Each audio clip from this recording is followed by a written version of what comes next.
እንዴት ናችሁ? እስኪ አንድ ሀሳብ ላጋራችሁና እናንተም ያላችሁን ሀሳብ ደግሞ ኮሜንት ላይ አጋሩኝ።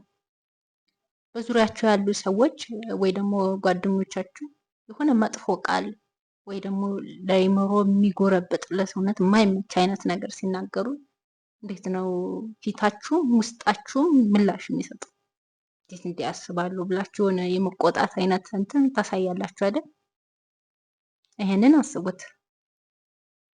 ደግሞ ጭንቅላታችሁ የሚያስባቸውን ሀሳቦች ደግሞ አስቧቸው።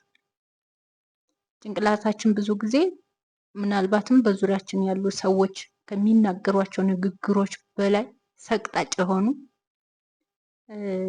ስለ ራሳችን አለመቻል፣ ስለ ተስፋ መቁረጥ፣ ስለ ባዶነታችን ብዙ ጊዜ ይነግረናል።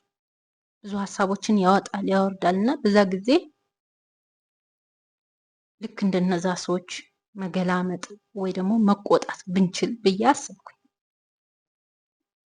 ለምንድነው እንደዚህ ያልኩት? ምክንያቱም ብዙ ጊዜ አእምሯችን ውስጥ የሚመላለሱ ሀሳቦችን እውነት አድርገን ከመቀበላችን የተነሳ አሁን እያለፍንባቸው ያሉ የባዶነት ስሜቶች፣ ጭንቀቶች ምናልባትም ከዚህ ጭንቀት የተነሳ ራሳችን ላይ እስከምንሰራቸው ስህተቶች ድረስ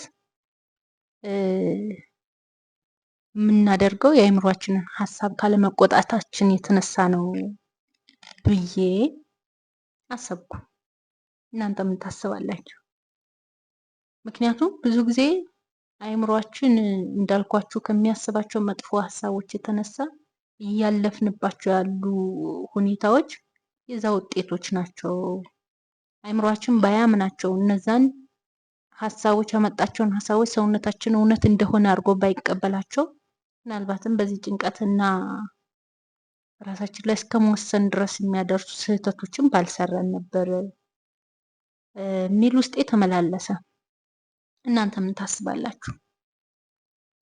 ራስን ከክፉ ሀሳቦቹ ስለመቆጣት አእምሮ የሚያመጣቸውን ሀሳቦች አጣርቶ ለራስ መቀበል፣ ስለነዚህ ነገሮች ምን ታስባላችሁ የሚለውን ለመጠየቅ የኔንም ሀሳብ ለማጋራት ነው። አመሰግናለሁ።